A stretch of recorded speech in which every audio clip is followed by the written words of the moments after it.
శ్రీ బాల త్రిపుర సుందరి దేవి కుంకుమార్చన యాగంలో పాల్గొనండి. సర్వ కష్టాలు తొలగి శుభ ఫలితాలు పొందండి. నమస్తే, సుమన్ టీవీకి స్వాగతం. ప్రస్తుతం మనతో ఉన్నారండి ప్రముఖ ఆధ్యాత్మికవేత్త, ప్రముఖ జ్యోతిష్యులు శ్రీనివాసుల అనంత రామశర్మ గురు గారు ఉన్నారు.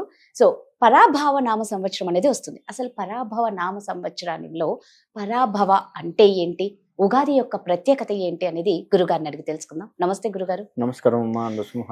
గురుగారు, ఇందాక అన్నట్లు పరాభవ నామ సంవత్సరం ఈ సంవత్సరం అయితే అసలు పరాభవ అంటే ఏంటి, దీని ప్రత్యేకత ఏంటి? ముఖ్యంగా ఉగాది వస్తుంది కాబట్టి ఉగాది యొక్క విశిష్టత ఏమి? ఉగాది అంటే ఉగా అంటే నక్షత్ర గమనము అని అర్థం. ఆది అంటే ప్రారంభం కావటం, నక్షత్ర గమన ప్రారంభం కావటము ఉగాదిగా చెప్తూ ఉంటాం.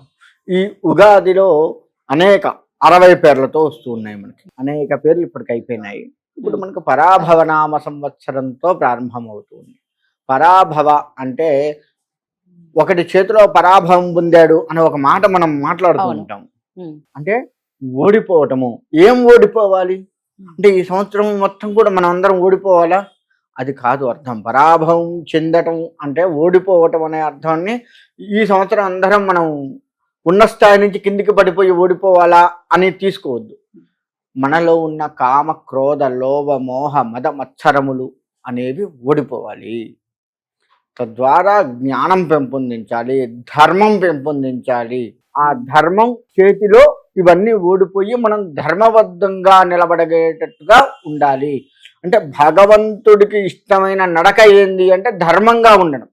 ఎవరైతే ధర్మంగా ఉంటారో వారు అంటేనే భగవంతుడికి ఇష్టము, ఒక రకంగా చెప్పండి. అందుకే మీరు చూడండి, ఎన్ని కష్టాలు వచ్చినా చాలా మంది ఋషులు కావచ్చు, చాలా మంది చూపించిన మార్గాలు రాముడితో సహా లెక్క వేసుకుంటే ఎన్ని కష్టాలు వచ్చినా ధర్మాన్ని విడలేదు.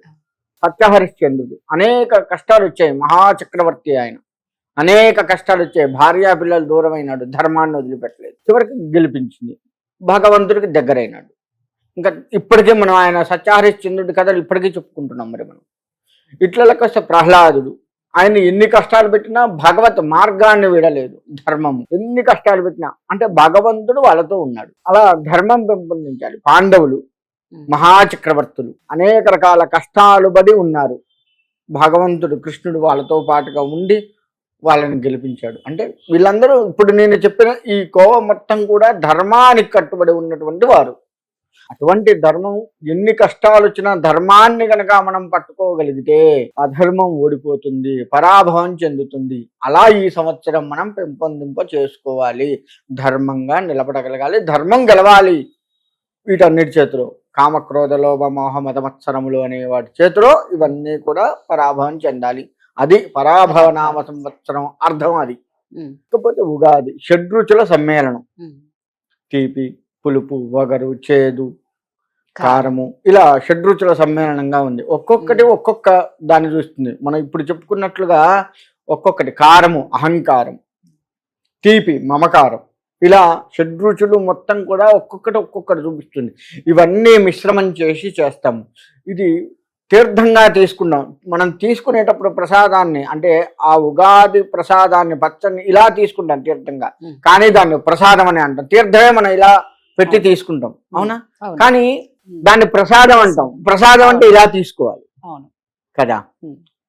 ఇక్కడ దీని అర్థం ఏందయ్యా అంటే మనము ప్రాతకాలాన్నే లేచి మన దంతధావనం చేసుకొని మన కార్యక్రమాలన్నీ కూడా చేసుకొని ఆ తర్వాత భగవంతుడి దగ్గరికి వెళ్ళి దీపారాధన చేసి ఈ ఉగాది పచ్చడి ఏదైతే ఉందో ఇది కూడా కొత్తదనమే. మళ్ళీ ఇక్కడ చూడండి, ఈ పచ్చడిని తయారు చేసిన తర్వాత కుండలో కొంతమంది తయారు చేస్తారు, కొంతమంది కుండలో పోస్తారు. తయారు చేసి కుండలో దానికి ఒక కంకణం కట్టి భగవత్ నివేదన చేసి తీసుకుంటాం. హారతులు అన్ని మనకు తోచిన స్తోత్రములన్నీ చదివి అది భగవంతుడికి నివేదన చేసి తీసుకుంటాం.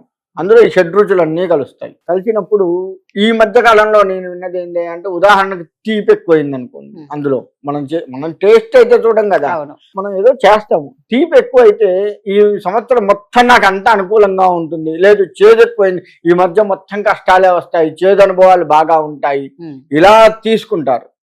అది తప్పు పద్ధతి.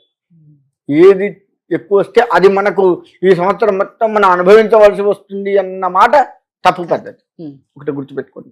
ఇంకొకటి ఏంటంటే అండి, ఈ షడ్రుచుల సమ్మేళనం భగవంతుడికి నివేదన చేయటం ఏందయ్యా అంటే దాని అర్థం అలా తీసుకొని స్వామివారికి నివేదన చేసి మనం తీసుకునే దాని అర్థం ఏందయ్యా అంటే ఈ యొక్క షడ్రుచులన్నీ ఈ మమకారాలకి అహంకారాలకి వీటికి సమ్మేళనం. సో అటువంటివి ఏవి కూడా నన్ను దరి చేరకుండా, దరి చేరినా నన్ను బాధించకుండా ఉంచు స్వామి. ఈ మిశ్రమంతో కూడుకున్న జీవితం అది నాది.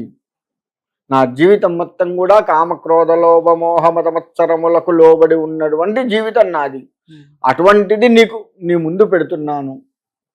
ఇవి నువ్వు స్వీకరించి నాకు సాత్విక గుణాన్ని ఇచ్చి భగవంతుడికి దగ్గర చేసి జ్ఞానాన్ని పెంపొందింపచేసి నన్ను ఉద్ధరించు, జన్మ రాహిత్యాన్ని పొందేటట్లుగా చెయ్యి అని చెప్పే అర్థమే షడ్రుచులతో కూడుకున్న ప్రసాదాన్ని మనం భగవంతుడికి నివేదన చేసి తీసుకున్నాం. ఇక ఏది నివేదన చేయం. మనకి ఎన్నో పండగలు వచ్చినాయి చూడండి. ఎంతసేపు మనం పులిహోర, పరవన్నము, గారెలు, భక్షాలు ఏవో చేస్తాం తప్ప ఇది ఒక్క సంవత్సరమే చేస్తాం. ఉగాది పండుగ రోజు మాత్రమే చేస్తాం సంవత్సరానికి. మళ్ళీ మనం కొత్త సంవత్సరం అనగానే జనవరి లెక్కేస్తాం. జనవరి కాదు, జనవరి నాడు ఏమన్నా చేస్తున్నామా? తాగి తందనాలు ఆడటం. అసలు ఎప్పుడు తెల్లవారిందో తెలియదు, ఎప్పుడు అర్ధరాత్రి అయిందో కూడా తెలియనంత సోయి లేకుండా ఉన్న స్థితి జనవరి. ఇది కొత్త రకాంతో సమ్మేళనమై అది భగవంతుడికి దూరం చేసేది జనవరి 1. ఇది భగవంతుడికి దగ్గర చేసేది. అందుకని మన కొత్త సంవత్సరం అనగానే ఆంగ్ల సంవత్సరం కొత్త సంవత్సరం కింద లెక్క వేయవద్దు. ఉగాది కొత్త చిగుళ్ళు ఉంటాయి, కొత్త రకం వాతావరణం కనపడుతూ ఉంటుంది, అనేక రకాల అనుభూతులు ఈ ఉగాదిలో ఉంటాయి కదా. కాబట్టి ఉగాది మన అసలైన పండుగ. ఇలా ఉగాదిని మనం చేసుకుంటూ ఉంటాం. ఒక్కొక్క యుగంలో ఒక్కొక్క రోజున ఉగాది అయింది. మనకి చాలా మందికి ఎంతసేపు ఉగాది అంటే కలియుగమే తెలుసు. మరి మిగతా యుగాల్లో ఉగాది లేదా? ప్రతి యుగంలో కూడా ఉగాది ఉన్నది. కృతయుగం నారసింహస్వామి వారి యుగంలో ఎప్పుడు చేశారంటే వైశాఖ తృతీయ నాడు ఈ యొక్క ఉగాది చేశారు. వైశాఖ మాసంలో తృతీయ నాడు, శుక్లపక్ష తృతీయ నాడు ఈ ఉగాది చేశారు కృతయుగంలో. తర్వాత త్రేతాయుగంలో కార్తీక మాస శుద్ధ నవమి నాడు చేశారు ఉగాది. తర్వాత ద్వాపరయుగంలో ఆశ్వీజ శుద్ధ త్రయోదశి నాడు ఉగాది చేశారు. మరి కలియుగంలో 2 సార్లు వస్తుంది మనకి. ఎట్లా అంటే ఉగాది 2 సార్లు రాదు. అసలు మనము చాంద్రమాన సూర్యమాన పద్ధతులు 2 ఉన్నాయి. మనం చాంద్రమాన పద్ధతుల్లో చేస్తున్నాం కాబట్టి చైత్ర పాడ్యమి నాడు, శుద్ధ పాడ్యమి నాడు ఉగాది చేస్తున్నాం. అదే సూర్యమాన ప్రకారంగా కనుక మనం నడుస్తే, ఆ ప్రకారంగా కనుక మనం చేస్తే పాల్గొన పౌర్ణమి నాడు చేయాలి. సూర్యమాన ప్రకారం పాల్గొన పౌర్ణమి నాడు చేయాలి. కానీ మనం చాంద్రమాన ప్రకారం మన సిద్ధాంతం మొత్తం కూడా, పంచాంగ సిద్ధాంతం మొత్తం కూడా చాంద్రమాన ప్రకారం నడుస్తూ ఉంది కాబట్టి మనము ఈ చైత్రమాసంలో చేస్తూ ఉన్నాం. ఇది అసలు ఒక్కొక్క యుగంలో ఎప్పుడెప్పుడు చేశారు ఉగాది ప్రత్యేకత మొత్తం కూడా ఇది. చాలా చక్కగా చెప్పారు గురుగారు. ధన్యవాదాలు. మంచిదమ్మా.